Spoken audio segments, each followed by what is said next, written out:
Et il n'y a pas qu'au travail que le progrès va révolutionner nos vies. C'est aussi le cas dans notre sphère privée la plus intime, notre chambre à coucher. Bonsoir Yanni. Bonsoir. Alors on sait que 4 Français sur 10 ont eu des problèmes de sommeil lors de ce dernier confinement. Mais heureusement, je crois que vous avez quelques solutions à leur proposer. Oui, on va regarder tout ça ensemble. Bienvenue dans ce qui sera peut-être votre chambre à coucher dans le futur. Il est 23h, c'est l'heure d'aller se coucher. On éteint les lumières et ensuite ça va se passer du côté de la fenêtre. Venez voir. En fait, dans le futur, vous n'aurez plus forcément besoin de mettre des volets puisque la vitre va pouvoir se teinter, s'opacifier d'elle-même grâce à des cristaux liquides qui sont à l'intérieur. Elle va devenir complètement opaque. Ensuite, regardez ce petit boîtier qui peut aussi s'ajouter sur la fenêtre. Il va être très utile pour vous tranquilliser la nuit. Regardez, il va écouter les bruits qui se passent dans la rue, par exemple le bruit de cette ambulance.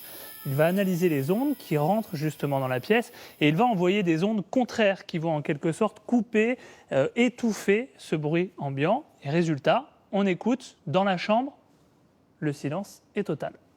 Alors il y a aussi beaucoup de choses qui vont changer du côté de notre lit. Oui, le lit va nous aider tout simplement à mieux dormir, là aussi, avec tous ces capteurs qui se trouvent dans le matelas et qui vont en fait analyser la qualité de votre sommeil. Si vous êtes agité, c'est peut-être que vous avez trop chaud ou trop froid. Alors il va pouvoir vous réchauffer un petit peu ou bien vous refroidir avec une différence de température possible entre les différents occupants. Autre problème, si votre partenaire ronfle, ça peut arriver, eh bien le matelas là aussi va le détecter et il va pouvoir se surélever un petit peu justement pour lui lever la tête, ce qui peut suffire dans beaucoup de cas à arrêter les ronflements.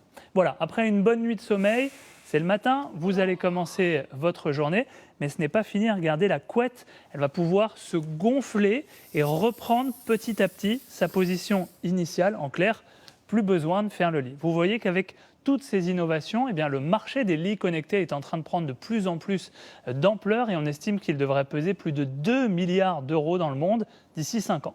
Merci beaucoup Yanni pour toutes ces bonnes nouvelles. Alors nous facilitons